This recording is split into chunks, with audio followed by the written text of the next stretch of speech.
और वहीं सीरिया की जंग में असद सरकार के पतन से एर्दोआन के उस ख्वाब को पंख लग गए हैं जो दरअसल ईरान का था। यह ख्वाब था अरब का खलीफा बनने का, लेकिन अब सीरिया में ईरान का यह ख्वाब टूट गया है और एर्दोआन की महत्वाकांक्षा ने आकार लेना भी शुरू कर दिया है, जिसका खुलासा D8 समिट में खुद एर्दोआन ने किया है। लेकिन क्या यह सिर्फ अरब के खलीफा बनने का ख्वाब है या फिर इसके विस्तार की सीमा और भी ज्यादा है? इस रिपोर्ट में आप देखिए।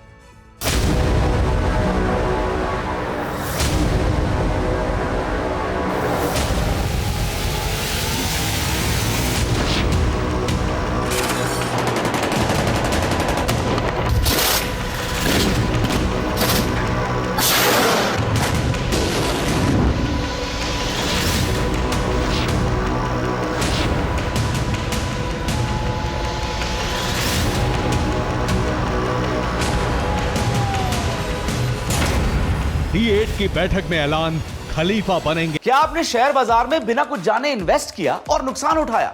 घबराएं मत, सही तरीका जानने के लिए अभी फ्रीडम ऐप डाउनलोड करें। एर्दोआन।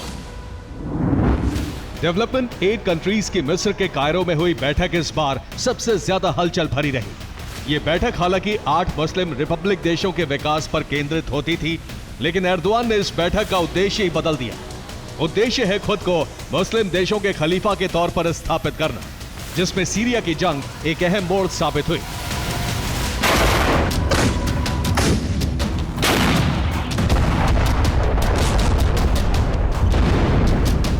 हालांकि सीरिया में कुर्द बनाम तुर्की समर्थित संगठन के बीच जारी बारूदी घमासान से इन इरादों का खुलासा नहीं होता है,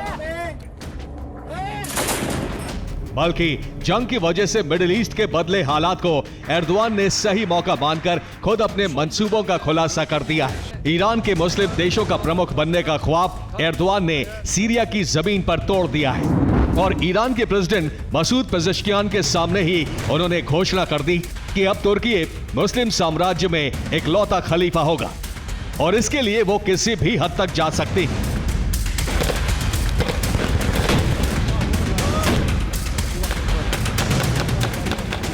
जिसका प्रमाण है सीरिया में जारी सीरियन डेमोक्रेटिक फोर्स के लड़ाकों पर तुर्की का हमला।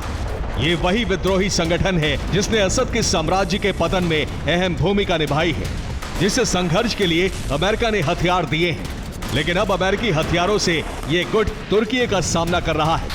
हालांकि अमेरिका नेटो के सदस्य के रूप में तकनीकी रूप से तुर्की पर हमला नहीं कर सकता, ठीक ऐसे ही तुर्की भी अमेरिका पर हमला नहीं कर पाएगा।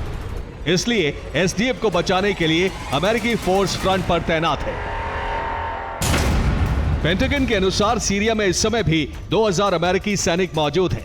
ये पहले बताई गई अमेरिकी सैनिकों की संख्या 900 से बहुत ज्यादा है, लेकिन आईएसआईएस के खतरे को देखते हुए सैनिकों की संख्या बढ़ाई गई है।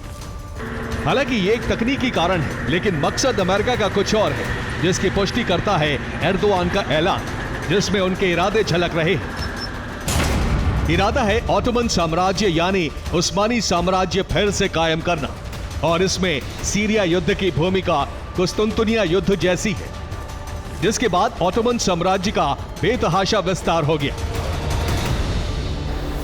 और इस साम्राज्य के अंत के लिए ना तो अब ब्रिटेन विरोध में होगा और ना ही अमेरिका कोई हस्तक्षेप कर पाएगा।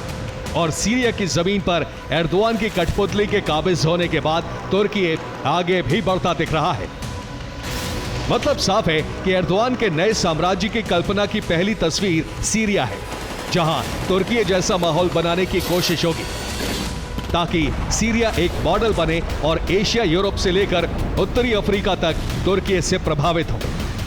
Bureau report, TV9, Bharatvarsh.